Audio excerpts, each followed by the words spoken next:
Hola, hoy vamos a meternos de lleno en un sistema bastante complejo. Uno que define gran parte de nuestro mundo, pero que a menudo no vemos del todo. Vamos a explorar qué son la negritud y la blanquitud, para entender cómo funciona de verdad el concepto de raza. Venga, vamos al lío. La pregunta clave aquí es, ¿cómo funciona la raza más allá de lo que parece a simple vista? La respuesta, como vamos a ver, es mucho más profunda que la biología o el color de la piel. Y es que para entender el cuadro completo hay que mirar las dos caras del sistema.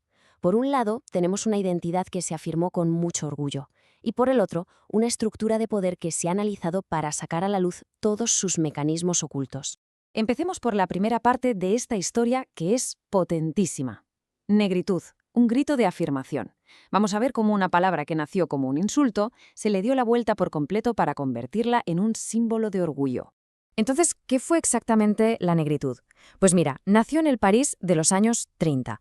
Fue un movimiento de intelectuales, escritores y poetas africanos y caribeños, y surgió como una respuesta directa al racismo colonial francés y su política de asimilación, que en el fondo pedía a los pueblos colonizados que renunciaran a su cultura para adoptar la francesa. Fíjate en la fuerza con la que lo expresaba uno de sus fundadores, Aimé Césaire. Mi negritud no es una piedra, se arraiga en la carne roja de la tierra. La idea es increíblemente potente. No se trata de pedir que te acepten, sino de afirmar el valor que ya existe en tus propias raíces, en tu propia cultura. Así que este es el punto clave, ¿no? Fue un acto profundamente revolucionario. Consistió en coger la vergüenza que el colonialismo había intentado imponer y darle la vuelta, transformarla en orgullo cultural y, en última instancia, en poder político. Un gesto de una fuerza tremenda. Y ojo, que esta idea no se quedó solo en París, ni mucho menos. Creó una especie de efecto dominó por todo el mundo. De hecho, los propios fundadores de la negritud se inspiraron en el renacimiento de Harlem en Estados Unidos. Y a su vez, esta idea resonó en el afrocubanismo de Cuba, que celebró la herencia africana, y años más tarde en el movimiento Black Power con su famoso lema Black is Beautiful. Llegó incluso a Sudáfrica, donde la conciencia negra de Steve Biko se centró en la liberación psicológica. Claro, si la negritud fue una respuesta tan potente, ¿a qué estaba respondiendo exactamente? Es decir, ¿contra qué estructuras se estaban rebelando con esta afirmación de identidad tan fuerte? Y esa pregunta nos lleva directos a la otra cara de la moneda, la blanquitud, la norma invisible. Aquí lo que se analiza es un sistema de poder y privilegio que muy a menudo funciona sin que nos demos cuenta. A ver, la teoría de la blanquitud, que es un campo de estudio académico, lo que plantea es que la identidad blanca no es algo biológico o neutral, es en realidad una construcción social, algo que se ha creado a lo largo de la historia y que genera ventajas estructurales, funcionando como una especie de norma invisible. El objetivo no es criticar a las personas, sino analizar una posición de poder dentro de este sistema. Para que esto se entienda mejor, la investigadora Peggy McIntosh usó una metáfora genial: la mochila invisible del privilegio. Es como llevar una mochila llena de ventajas diarias, que la persona que la lleva a menudo ni siquiera nota. Hablamos de cosas como poder comprar una casa en el barrio que quieras, ver tu propia cultura representada de forma positiva en todas partes, o no tener que enseñar a tus hijos cómo deben actuar delante de la policía solo para estar a salvo. Y esto no es solo una teoría, es que hay datos que lo demuestran. Uno de los estudios más famosos en Estados Unidos consistió en enviar miles de currículums idénticos para ofertas de trabajo. Lo único que cambiaba era el nombre. Unos sonaban blancos y otros negros. ¿El resultado? Pues que los nombres percibidos como blancos recibieron un 50% más de llamadas.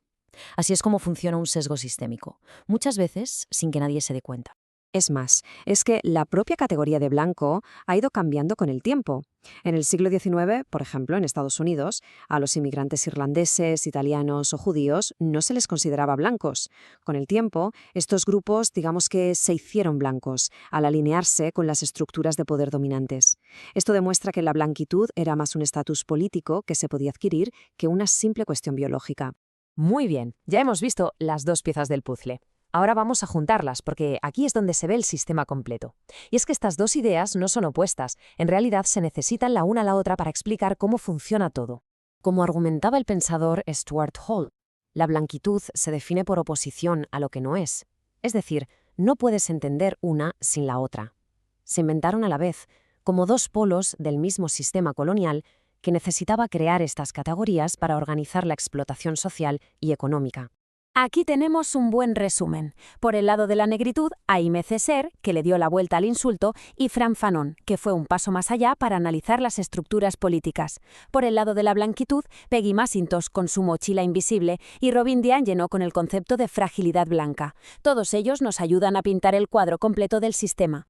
Y con todo esto sobre la mesa llegamos a la gran conclusión de todo este análisis. Más allá de la biología, la raza como política. Y así llegamos al punto crucial, a la idea central a la que nos llevan estas dos teorías cuando las vemos como un sistema conectado. Y la idea es esta: la raza no es biología, es política. ¿Y esto qué significa en la práctica? Pues significa varias cosas muy importantes. Significa que la raza fue una categoría construida para organizar la explotación, que sigue muy viva en nuestras instituciones, en las leyes, en los mercados, en los medios de comunicación, que sigue influyendo en quién tiene acceso al poder y quién no, y sobre todo que entender cómo funciona este sistema es el primer paso indispensable para poder cambiar algo. Y todo esto nos deja con una última pregunta flotando en el aire. Si todo este sistema fue construido social y políticamente a lo largo de la historia, ¿significa eso que también puede ser deconstruido?